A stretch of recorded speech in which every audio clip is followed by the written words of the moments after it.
The story of the movie begins with the events of 1873, when a man named Jack wakes up in the middle of New Mexico without a single memory of who he is or how he got here. This place was somewhat deserted, and he finds a wound on his stomach, and strangely, he sees an unusual metal bracelet on his hand, but he cannot remember anything at all about how it happened. Pulling it doesn't do anything, and hitting it with a rock is useless too. He tries to break it for a long time but fails. After that, he notices a picture of a woman on the ground, but he can't recognize her. Suddenly, 3 cowboys show up to ask for directions and think Jake must be a criminal on the run, so they try to capture him. But Jake fights to defend himself, and even though they were many in number, he knocks them out in a second. After killing them, Jake steals some clothes, money, and a gun. After that, on horseback he started a journey to a neighboring town in the company of the cowboy's dog. When he makes it to town, Jake notices there aren't many people left and it's all rather poor. He enters a seemingly empty house to look for some water for his wound, but he's found by Preacher Meacham, who doesn't lower his weapon until he realizes Jake's amnesiac and needs help. Meacham takes Jake to his church and takes care of his wound as he points out the shape is strange and it couldn't have been a gunshot. It was almost cauterized too. He also explains this used to be a mining town, but everyone started to leave when they ran out of gold. At that moment, some gunshots could be heard outside. It's Percy, an insolent young man that likes to cause trouble, because his father's the only source of jobs for this town thanks to his cattle business. The local barman, who everyone calls Doc because of his old profession, tries to confront Percy because he was fed up that the boy keeps drinking for free and scaring off his clients. The Doc's wife, Maria, tries to stop him, but it's too late. Now Percy's angry and brings Doc closer to hitting him. Meacham cuts in to stop them. Then, and to make fun of him, Percy begins asking the town for a donation to make up for Doc's bad fortune. Jake refuses to collaborate and hits Percy, a gesture that impresses Ella while she watches with interest. A furious Percy fires a warning shot and accidentally hits a man, so Sheriff Taggart comes to arrest him. Nat, a Native American that works for Percy's father, warns Taggart that it isn't a good idea to ever arrest Percy. But Taggart explains he has no choice because the idiot shot a deputy and must be taken to the federal marshal. Percy realizes that he is going to be in big trouble. Meanwhile, 3 cowmen are drinking while taking care of the cattle when suddenly, something falls nearby and explodes as it covers the whole area with bright lights. Only one of the men survives because he falls into the river while relieving himself, and when he comes out, he finds the land obliterated, and sees his friends and all the cattle are dead. Actually, these cattle belong to Percy's father, whose name was Dollarhide. Back in town, Taggart takes Percy to jail and finds a wanted sign with Jake's face on it. Speaking of Jake, he wants to visit the local tavern. Ella then finds Jake at the tavern. Ella wants to get to know Jake and asks where Jake found the bracelet. Their conversation is suddenly interrupted by Taggart, who has come with his men to arrest Jake while his grandson Emmett watches through the window. Jake refuses to give up and beats all the men up, but when he's about to shoot Taggart, Emmett comes inside to stop him. At that moment, Ella hits him on the head and knocks Jake out, causing him to have a flashback of him lying next to Alice, the woman from the picture, an abandoned house, some gold coins, a bright light, and some weirdly shaped beings. When he wakes up, he finds himself in jail with Percy as his cell neighbor. Since the boy keeps bothering him, Jake knocks him out with a punch. In the meantime, Percy's dad Dollarhide is hurting the only survivor of the explosion to make him confess what really happened to his cows because he doesn't believe the bright light story and explosion. He's suddenly interrupted by Nat, who has come to inform his boss of what happened to Percy and the fact the infamous Jake is around. So Dollarhide lets one of the horses drag away his employee before gathering his men to go to town. Moments later, while Taggart puts handcuffs on Jake to take him to see the marshal, he lists all the crimes Jake is accused of, including arson, assault, robbery, and killing Alice. Jake doesn't believe that last part, because from that little memory he got, he could feel how much he loved Alice. Jake and Percy are put together in a car for the transfer, and Ella takes the chance to approach him again, apologizing but also explaining she couldn't let Jake get away. Emmett doesn't want his grandfather to leave either because he's the only family he has, but before the car can take off, Dollarhide shows up with his men. Dollarhide wants his son back and accuses Jake of being the thief that stole all his gold, so he starts an argument with Taggart to stop him from taking them away. This is suddenly interrupted by a bunch of lights appearing in the sky. Jake's bracelet starts beeping too, and when the lights get closer, it's revealed that they're alien starships that begin attacking the town, starting many fires and scaring the horses. As all the men take out their weapons to defend themselves, Emmett tries to hide under one of the buildings and Taggart goes after him to rescue him. However, the aliens are also kidnapping lots of people, and they take both Taggart and Maria with them. Thus Eller runs to rescue Emmett instead. The car with the prisoners takes off until it crashes on the ground, and Jake breaks Percy's finger to free him from the handcuffs, but they can't find a way out. Suddenly Jake's bracelet starts glowing and shoots an energy beam that destroys the car's door, allowing Jake to escape. Percy is too scared to run and Dolarhyde has to pick him up. But before they can go too far, the aliens take Percy as well. Jake tries to use the bracelet again and manages to shoot down a starship, scaring all the others away. He and Dolarhyde come closer to check it out and find it empty, so now everyone in town believes this is the work of demons. A sudden scream makes them turn toward a house, where a person shoots at some kind of beast that runs away in the same direction the starships went. Nat finds footprints on the ground and is sure he can track the creature, thus Dolarhyde announces they'll take off in the morning. He wants to bring Jake as well because of the bracelet, and when Jake says no, Dolarhyde hits him, but Jake just hits him back before leaving. The next morning, Jake discovers Ella's following him and jumps on her to demand answers. Ella explains the aliens took her people too and she's been looking for them for a long time, so they should work together to find them. But Jake refuses and leaves again. Moments later, he finds the house he saw in that vision, and a new memory hits his mind. He sees himself coming to the house and meeting Alice with a kiss. He also brought a bunch of gold coins that Alice didn't like it because it was dirty money, but their argument was interrupted by a light melting the coins through the roof to take them away. The bright light took Alice too, and Jake could see her connected to some weird machine. Meanwhile in town, Dolarhyde gets his men ready to go, and Doc, Ella, Emmett, and the dog join them as well. After a few hours of riding, they're found by Jake, who has decided to help them after all because he wants to find Alice. When night falls, the group is shocked to find a huge boat standing upside down in the middle of the desert, which makes no sense because there isn't any river nearby. Since it's raining rather heavily, they decide to spend the night inside. Nat wonders if they should have called the army, but Dolarhyde refuses because he remembers his days as a colonel with bitterness. He tells the story of all the men he lost in war, and Nat comments he loved hearing Dolarhyde tell those stories to Percy. This angers Dolarhyde because those stories were for his son only, and he scolds Nat, sending him to keep guard. Emmett watches this whole discussion with interest and is curious about Dolarhyde's knife, so the colonel gives the knife to the kid for him to protect himself. Meanwhile, Doc takes the chance to finally learn to fire a gun from Meacham, and Jake looks for a source of clean water to clean his wound. Ella finds him and reminds him it's important for him to remember what happened. Suddenly, Jake's bracelet starts beeping again and a bunch of rats begin running away. It turns out the alien's here, and it kills a bunch of men from the shadows. Emmett hears the dog barking, and when he goes to check, he's found by the alien too. Emmett accidentally drops the knife in fear, and the creature reveals a set of extra limbs to grab him.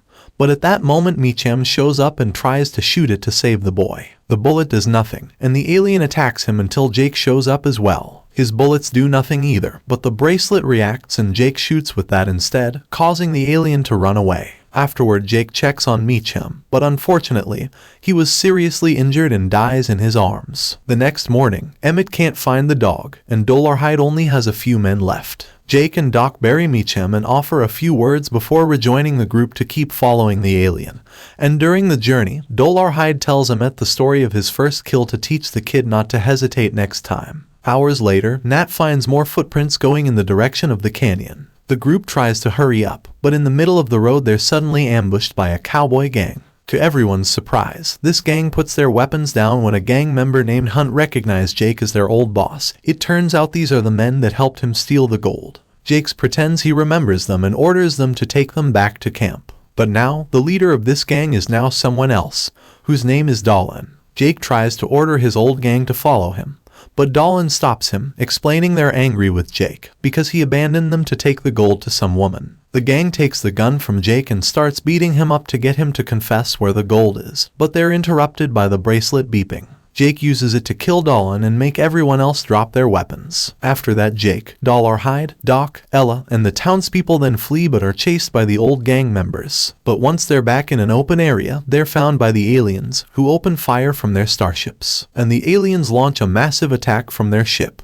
Many old gang members were killed by alien. One of these ships kidnaps Ella, so Jake follows it on his horse until he's close enough to jump on the ship. Somehow Jake catches the ship and shoot it with the bracelet, causing them to fall into a river. Jake and Ella climb out of the water, and they were happy thinking that they are now safe. But suddenly, they're attacked by the alien pilot, who hurts Ella before Jake manages to kill it with the bracelet. Ella's wound is pretty serious, but Jake covers it with a piece of her dress and carries Ella in his arms until he finds the townsfolk again. Finally, other members of his team find Jake carrying Ella. Doc takes a look at Ella, but unfortunately, it's too late, she's already dead. Jake barely can register the tragedy before the group is surrounded by a group of Kairakaua Apaches that capture him and take them to their tribe. An Apache warrior throws Ella's body to the fire while the group is approached by Chief Black Knife, who explains with the help of Nat's translation that they blame the cowboys for bringing the aliens to this area. An argument ensues until the bonfire suddenly flames up with loud sound and everyone was surprised to see it. Ella walks out of it, apologizing for having lied to everyone. It turns out she's also an alien and she took this form as a disguise. It only needed a bit of time to heal. Ella's from a different planet than the aliens that came to Earth, but her people had also been killed by them. These aliens are looking for gold because it's rare for them too. The people they kidnapped are still alive because they're using them to study humanity's weaknesses,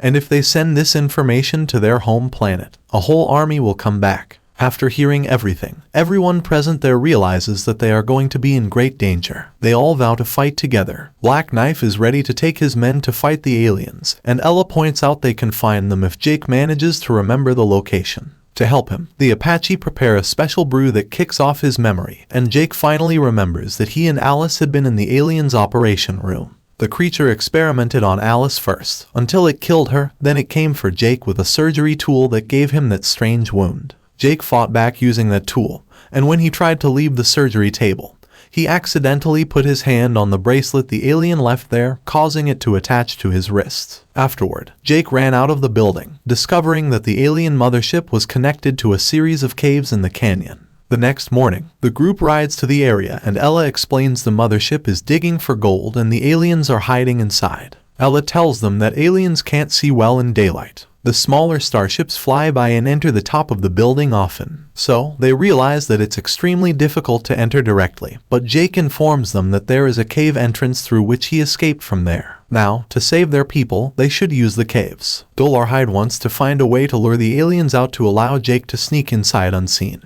But an argument ensues with Black Knife because he has his own fighting strategies, and he doesn't want his people to be led by a white man. They are mountain warriors and want to fight from high ground. But Dollarhide says there is no high ground cause aliens have flying ships. Meanwhile, Jake rides away to go looking for his gang, who is currently having a fight over how to divide the little gold they have. They also have the dog. They want to run away from the aliens, but Jake points out that the aliens will find them anyway and asks them to fight with him to recover all the gold from the aliens. Back in the canyon, Nat's explaining to Black Knife that Dollarhide's a good man that saved him after the war and gave him purpose, which a surprised Dollarhide finds very touching. Black Knife doesn't believe Dollarhide can be a good man and mighty warrior with these few men following him. But at that moment, Jake shows up with his entire gang, and everyone finally agrees to work together. The group spends the night getting ready for their plan, and Nat's allowed to sit with the tribe because he's still considered a good Apache. They spend the whole night dancing and singing together. Ella takes the chance to tell Jake she won't be around for long, and Jake answers with a kiss. The next morning, they set out to destroy the aliens' ship. The group hides while Jake and a few of his men begin climbing the mothership to plant a bunch of explosives at the top. Very quickly they came down and the other members of the party anxiously waited for them. They were observing what is happening. Their plan works and the explosion causes the aliens to come out, so the group opens fire on them. Emmett and the dog are on watch duty while Doc goes around taking care of any wounded men, and Jake and Ella finally find the cave and they enter into the ship. A fierce battle begins between aliens and humans with casualties on both sides, and Dollarhide's knocked off his horse. When an alien is about to kill him, Nat comes to save his boss and captures the alien with some rope. But the alien was stronger and drags Nat to the ground to attack him. Dollarhide tries to get the alien's attention with a few shots that do nothing. But thankfully the creature's head suddenly explodes when Doc lands a shot on its weak spot. Then Dollarhide checks on Nat, who was seriously injured. and tells him he's the kind of son he's always wanted before Nat dies in his arms. In the cave, Jake and Ella find the mining machine first, and going deeper into the tunnels allows them to find all the kidnapped victims connected to a bright light. This light tries to hypnotize Jake as well, but Ella destroys it with a shot, and everyone finally wakes up. While Ella disconnects the victims, Jake follows a noise down the tunnel and finds a bunch of aliens, so he shoots them all with the bracelet, but there are more coming. Jake positions himself in front of the tunnel that connects the mothership to the cave and shoots the aliens as they come while Ella guides all the victims out. However, instead of going out too, Ella goes deeper into the cave, and Jake follows her. Outside the mothership there are more aliens coming out too, and one of them goes after Emmett. He was too much afraid and he ran away and tried to hide, but when the alien comes closer, Emmett remembers to be brave and stabs the creature. Back in the caves, Jake discovers Ella has gone all the way to the base of the mothership because she wants to destroy it by detonating the bracelet. Jake can't seem to take it off, so to distract his mind, Ella kisses him, effectively making the bracelet fall. Then Ella climbs into the mothership's core and asks Jake to pass her the bracelet. But instead of just dropping it there, she takes it with her deeper into the ship, ready to leave this world if it means saving it. Jake wants to go after her, but more aliens show up and he has no choice but to run into another room for safety. Outside, Emmett sees all the victims leaving the cave and makes the announcement. But when Dolarhyde hears Jake and Ella aren't with them, he enters the caves as well. In the caves, Jake's suddenly grabbed by an alien, who wants to put him back on the surgery table. When the procedure is about to start, Dolarhyde shows up and distracts the alien with a few shots, giving Jake the chance to shoot at a pot of melting gold that falls on the alien and kills it. Since the aliens are losing, the mothership activates to leave the planet. Jake and Dolarhyde run out of the caves while an alien tries to stop Ella, but as soon as the ship leaves the ground, Ella activates the bracelet and makes the ship explode by using all the energy of the bracelet. With their enemies gone, the group takes the chance to meet with their loved ones. Emmett reunites with Taggart, Doc sees Maria again, and Dolarhyde finally sees Percy free. But all the townsfolk who had lost their old memories begin remembering their past. Sometime later, Jake rides to the old house to leave flowers in Alice's memory. Then he returns to town, which is now flourishing again thanks to all the gold they got from the aliens and will get its own railroad soon. Percy now behaves and even pays his tab, so Dolarhyde decides to make him his business partner. Both Dolarhyde and Taggart, who has adopted the dog, are surprised to see Jake return. And when he points out he's a wanted criminal, the men tell him he can go in peace because they'll lie and say Jake the thief died in the caves. Jake leaves the town for good, after shaking hands with Dolarhyde, ready to start a new life. So, how you enjoyed the movie, tell me in the comments section. Thanks for staying with us.